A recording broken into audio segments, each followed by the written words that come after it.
Hello, and welcome to Timing is Everything, a program of Care Dimensions. My name is Mary Crow, Director of Professional and Community Education at Care Dimensions. We continue with our series of programs for you around Hospice, a journey of care through the lens of the interdisciplinary hospice team. Today our topic is A Day in the Life of a Hospice Nurse. We have a pleasure of speaking with two of our wonderful nurses, Abby O'Grady, who's the Director of Quality and Patient Experience, and Paula Marks, who is one of our LPNs. Welcome to the show, Paula and Abby. Great to have you here. So why don't you start by telling the audience a little bit about yourself. Abby, we'll start with you. Sure. I'm Abby O'Grady. I've been a nurse for 18 years, and I've been at Care Dimensions for almost 13. I started as a nurse case manager, which I did for several years before moving into clinical management, and now director of quality. That's great. And Paula Marks. Yeah. I've been a nurse for 43 years. Wow. Been with Care Dimensions for 23 of those. I've done various scenes at Care Dimensions, home care, long-term, and assisted living, which is where I am now. But yeah, it's been great. That is amazing, huh? Wow. So over half your career Yes. doing this. That's wonderful. Yes. Excellent. Both of you, really, right? That is excellent. So, and it leads me into that you were talking to, and we'll talk about that too, Paula, about when you were saying different settings, because people think that hospice is just in one spot. But we'll Exactly. talk about that too in terms of the different settings that can be provided. But I wanted to ask you both, and I'll start with you, Abby, again. What drew you to hospice, and what makes this work so special? So I started my career working in the hospital setting, and the majority of patients that I was working with were facing life-limiting illnesses in some way. Many were end-stage respiratory disease or end-stage renal disease. And I found that I was having goals of care conversations with most of my patients and with their families. And I found that work to be enormously meaningful, to help families get kind of beyond the fear and the taboo of talking about those things, and really to be able to just all sit down as a team and figure out what patients really wanted. It was so rewarding, and the more time I spent doing it, the more I started saying to myself, I really need to go to hospice. And when I finally did, it was like I had come home. Wow. Yeah. That's wonderful. I want to just pick up on something that you're talking about, because you're talking about goals of care, and sometimes for people out in the audience, they might not understand what that means, but these are so important, these goals of care. What are people's wishes, right? And these conversations are not easy to have. They're not.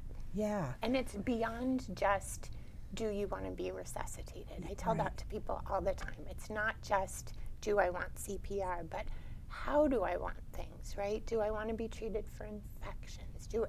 Whatever it is, how do I want my care, my health care to go? And it can be scary, and people don't know that it's okay to talk about and, hold each other's hands and kind of get through it. It's not as scary as people think. Well, and this is there's a shift though in healthcare, hasn't there been? Because we used to kind of put that all on the healthcare team of they're making the decisions on our behalf, but that's not what's happening now. It's really important that people have a voice in terms of what their wishes are and how the care is being provided, because everything should really revolve around them, shouldn't it? Absolutely. Yeah, that's great. Exactly. And like I said, this is a skill set to have these conversations, and I don't think people realize that. And I think that's one of the things I love so much about hospice and palliative care, because there's so much expertise in these types of conversations around death and dying, around goals of care, all of that. Yeah, so Paula, how about you?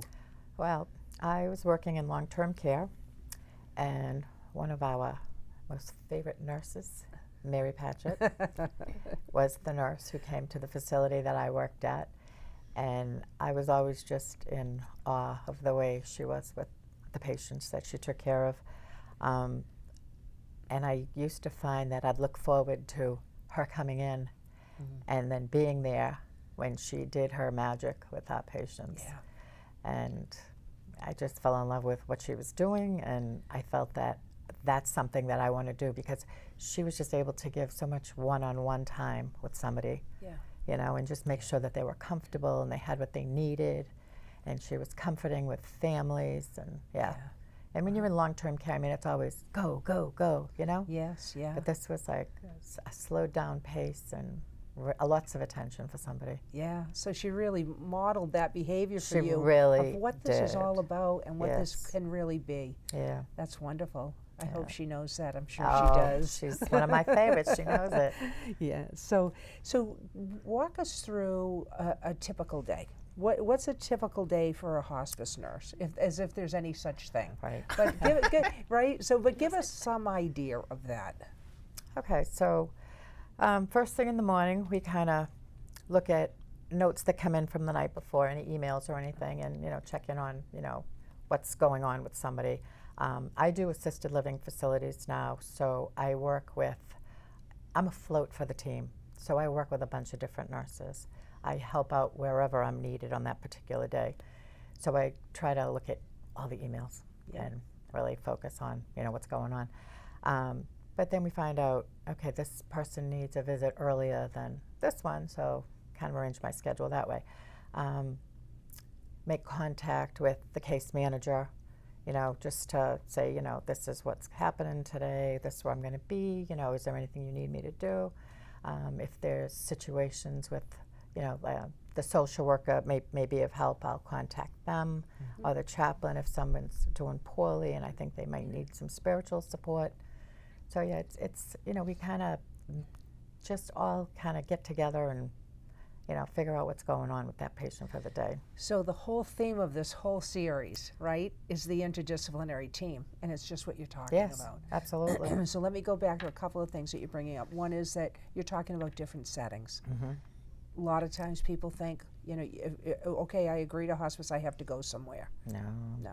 Home is home. Home is home, exactly. So hospice is provided anywhere that person calls home. Absolutely. So whether it be their own private home, assisted living, skilled nursing facility, group home, homeless shelter, you name it. Yep. Home is home. So that's one thing I do like people to understand about this, because again, I really think people have a misunderstanding, like they have to leave their home. And we want to bring it to you. If that's where you want to be, that's what we try to do, right? Every step of the way. The other thing that you brought up again is, how important is this interdisciplinary team? Right? Oh my gosh. Talk about it a little bit more, Abby, because again, this is the whole focus of this, because we can't do this without each other. No, and hospice is caring for the whole patient, not just the medical needs or the nursing needs. We're caring for everything. And all of those symptoms and needs and goals and wants overlap, right? So I might be coming in to assess pain, but come to find out it's really spiritual pain or it's really emotional pain, and we need to keep the other team members involved in that and taking care of them as well. So our collaboration and work together is critical to caring well for our patients. Yeah. And I'm glad you use it, because when people hear that word pain, they're often thinking about the physical. So much more than that. And when I was doing direct patient care, some of the most intense pain that I had ever witnessed was actually more of the emotional and the spiritual. So important that we're all working as one to make sure that we deal with that whole person. Yeah, excellent. Talk about a little bit about, patient symptoms. How do you assess patient symptoms? How do you develop that plan of care? Who wants to start with that? You want to start? Sure. Okay. Go ahead. So I'm going to walk in to visit with a patient. The first time I see them, I'm going to review the admission notes. If I'm in a facility, I'm going to talk with the staff. If it's a home visit, I'm going to talk with the family that's present. See what their pain has been like, see what they're taking for pain, if they have other symptoms, shortness of breath, nausea, or whatnot. Just get a general idea of what they need at that time. And pain, and we're saying symptoms too, right? Because people, again, they focus so much that it's always on pain. There's so many other symptoms people can be experiencing that can be of distress. Absolutely. Things like, and let's give some examples of that. So whether it be shortness of breath. Shortness of breath, nausea, difficulty sleeping at night, agitation, anxiety. Fatigue Yeah. during Fatigue, the day, yeah. decreased appetite, all of those things that might seem normal at end of Yeah. life can be really distressing to someone, and we want to take care of all of that. Yeah. And you know, that it's a great point, Abby, because really, you know, when people think of hospice, and we try to dispel this all the time, they often think of death and dying, but really hospice is about how do we help people live fully for whatever time they have left. Yeah. That's what you're talking about, both of you, right? As if we're looking at that whole situation, the person, how do we maximize? How do we maximize that quality? And only we do that by looking at the things that you guys are suggesting. Yeah, that's excellent. Do you have other things that you wanted to say about that, or? Well, you had asked about the care plan Yeah, and the individualized care plan. So when we go in and assess the patient and find out, you know, the clinical piece of things and what are the symptoms and all of that, then it's about talking with the patient and the family and what do they want for those symptoms, right? And using our expertise to find interventions to help that meet the goals that they have. So it's aligning our knowledge and expertise with what the patient wants and what's realistic for them, and then helping to educate on that. So it's really focusing in on that patient specifically and making sure that, and then being able to pass that on to the team. So I don't want to just know for me what I can do for this patient, but I want to make sure anybody that goes in to take care of them also knows about what's good for them. Absolutely.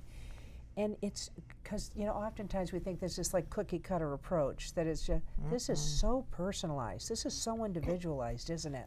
Definitely. Yeah, because, and again, how do we know what is important to that person unless we ask them, right? So sometimes it's hard because we're human and to put our own views or values or beliefs on that, but that's not what it's about, is it? No, it's all about them. Yeah. I always say they're driving the boat here. That's right. You know? Yeah. It's interesting because when I ask people who's on the team, a lot of times people are saying, you know, when I ask patients, families, all of that, community members, they always talk about the medical team. The patient and the family. The patient and the families are driving the bus, aren't they? Yeah, absolutely. So talk about just some of the common challenges that you face out there, you know, when you're providing care to an individual or the family, and despite the setting. You know, it could be in any setting you can experience certain challenges. Talk about some of those. Fear of medication. Yeah. That's probably one of the big ones. Yeah. You know, because they all associate morphine with death.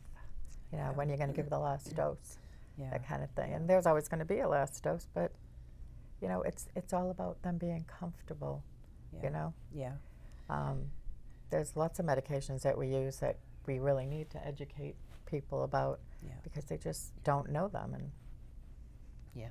And we do a lot of education around that too, is that is the motto to hospice is to start low, go slow. We don't use excessive medication. It's really about what that person needs.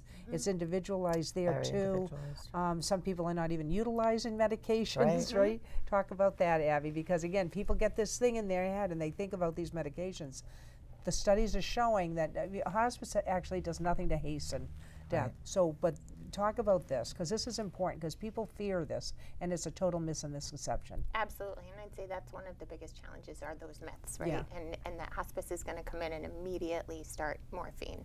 And yes, we're going to want to make it available in a crisis if you need it, but we're not going to start it if you don't need it. I actually just had this conversation with someone who was admitted to hospice and asked, a family member asked, did you stop all their medications? And no, of course not, right? Because exactly what you said before, it's about maintaining for as long as we can, right? And not just coming in and saying, okay, that's it.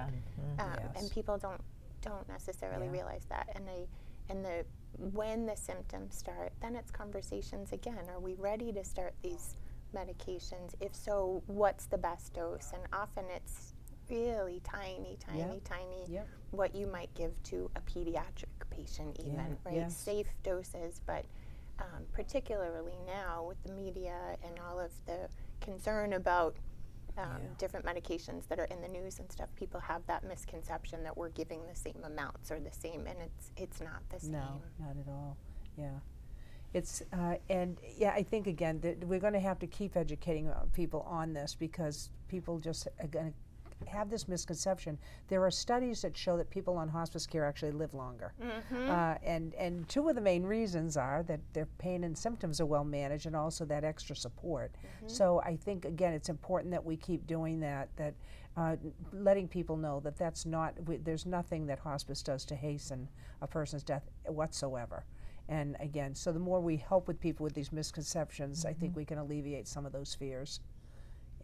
And we're always trying to find interventions that are not medication, that are non-pharmacological, right? What can work for your anxiety that might not be a benzodiazepine, right?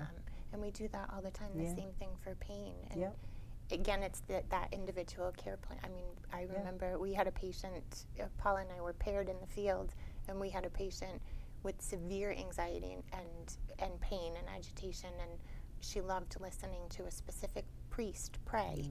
So it was in her care plan, right? So if you were coming in, to please put Padre Pio on, right? Exactly. And so she could hear that and she would calm down.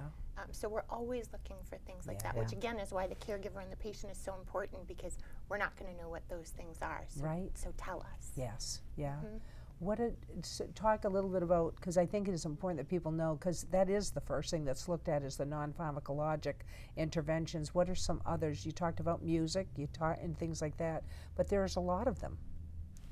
I mean, you could come up with things for anything. A lot of times anxiety can be alleviated by quiet music, or being put in a peaceful area. Agitation can be, a lot of people like to flip through photographs, or everybody's different on what helps to calm them, so or helps like to distractionary techniques or things like that. But even hold and kill cold, hot, heat, or whatever. Right? So massage. There's so many different things. There's so many.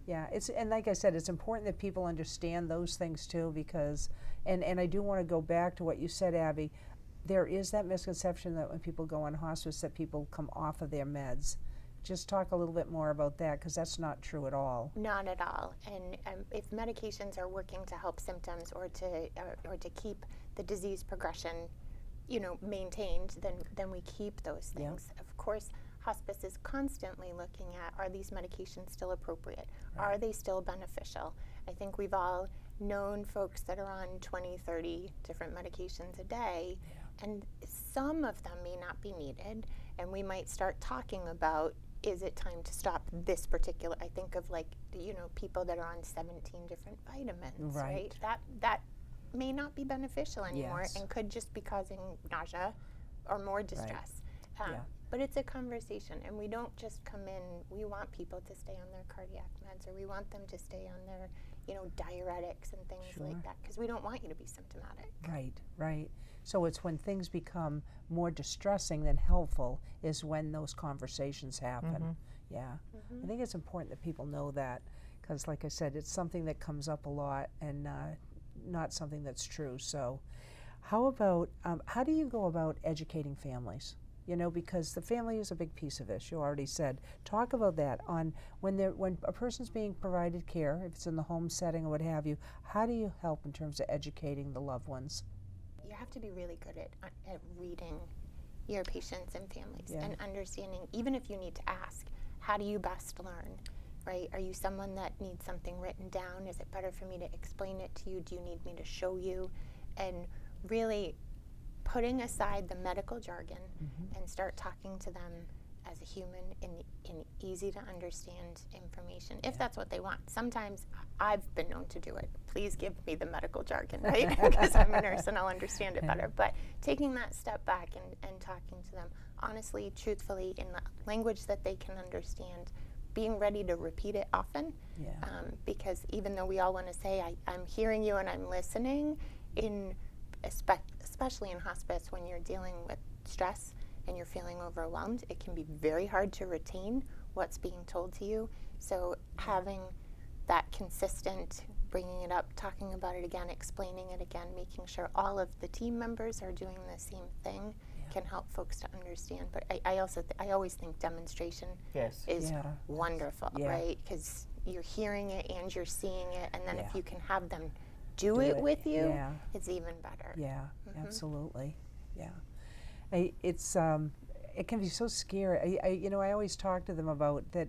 We're coming into this, and we've been doing this a long time. Look at the years that you have between both of you, right? and how long you've been doing this type of work, and you become very competent at what you're doing. But what I remind people is that we're coming into this patient and this family at one of the worst times of their life, and so we don't bring that in with us. That we know everything. It's how do we really assess what is necessary at that point. So I think it can be tricky sometimes, and we assume that we can say it once and people are going to grasp it. No, this is such an emotional time, isn't it? It really is. It really is. So when you're doing this over and over and repeating, I think this is so helpful. It can get complicated too when you have multiple family members in there too, right? So It really can. Yeah. So how do you navigate that? It's a tricky one, isn't it? We have a lot of resources at our hands, Yes. though. I think sometimes the best thing to do, it's ideal to be able to talk to everybody at the same time if you can. Yep. Technology's helped with that, right? Yeah. We can use things like Zoom or Yeah. conference calls or Yeah. however to connect with everybody. Having joint visits, bringing the social worker and or the chaplain so that it's not just one person, we can help as well. It can be difficult if families are not all on the same page, Right. too. And maybe, being able to do some one-on-one Yes. so that we're addressing that individual Yep. person's needs, Yeah. too. And part of that is just understanding that everybody has different needs, right? And that willingness to not just treat everybody as one group, and that you can grow up in the same household and have a different childhood, and how we combat or what our coping is around illness and all of that is different. So I think it's again very much personalized, individualized again, isn't it? It is. Yeah. And again, hospice isn't just taking care of the patient. We're taking care of the patient and the caregivers. Yeah. So that same individualization that we're giving to the patients, we're giving to the caregivers and the family members too. I think that's like another one of the greatest things about hospice care, that it's really about the whole system, right? And we often say the word family and people think, oh, but they're not related. That family is anybody you say that person is. So whoever loves and supports you is going to be in that group, and hospice is available for all. And I think that's a big piece of this as well. Definitely. Yeah. So talk about, we only have a few minutes left, and so I want each of you to just think about what would you like, in leaving today, what do you want people to understand? What do you, about hospice or death dying, what is it that you want to make sure that the audience hears today, or that what you can impart to them? Go ahead, Ab, you can start. I have a few things. Say them, you have I time. wish we could, but we don't move in. Yeah, We can't bring our suitcase. It's okay to talk about, even if it's sad. I think it's really important for people to know these are conversations that are okay to have. It's okay to be sad. It's okay to talk about it. It's important to talk about it. Yeah. And we want to help. Yeah. Right. We want to make this as Yeah. less overwhelming, as distress less as possible for people. And that's really it. Well, and just going back to your first point on that we don't move in, some people do. They'll say, "Well, here's your room," right. and I think that would be very reassuring for people. But just people understand that hospice is intermittent care that's available 24/7. Correct. Right. So it's really important that people understand that, because sometimes they do think that it's live-in care. It's available 24/7, but it's intermittent care. So that that's where the family system becomes so much a part of this team. And our teaching becomes critical. Yeah, yeah, very much so. How about you, Paula? Just that hospice doesn't mean that the end is right there. Yeah. I had a friend whose mother actually was on service with us years ago, and her dad was very dead set against hospice. Don't even say the word in front of her, but I mean, her mother really needed it. And it was the last few days of her life that he agreed to sign her on. And at her service, days later, he came up to me and he said, I can't even begin to tell you how wrong I was. He said, you people were wonderful. He said, I only wish that I had signed her on sooner. He said, I always thought it was like, you know, you came in and that was it, she was gone. Yeah. He said, and I realized now that, you know, she would have had a better quality. Yeah, and I think that is important for people to understand, and we talk about that a lot. You know, people think that it's really for the last days or weeks of life. People can be on hospice for really a long period of time, as long as they're meeting criteria. Right. Yeah. And we hear so often, I wish I had done this sooner. Right? And the sooner the sooner you do it, the more meaningful the relationships can be, the more we can get to know you, and the better we can help you. And there's a lot to do at this precious stage of life, right, that we call end of life. There's so much really healing and growth that can happen at this time, and you need more time to be able to incorporate that interdisciplinary team and get them involved to address the spirit, mind, and body. So I really encourage people to try to do that sooner, so that it's not just crisis intervention, because that's what it can be. We would still be there for them, but hopefully they can do that sooner. Yeah. I can't thank you both enough for being on the show today. This has been, I think this is really helpful for people to understand this. I want to thank everybody for tuning into this show today and continuing to watch this series around the interdisciplinary team, and look forward to you tuning into future programs.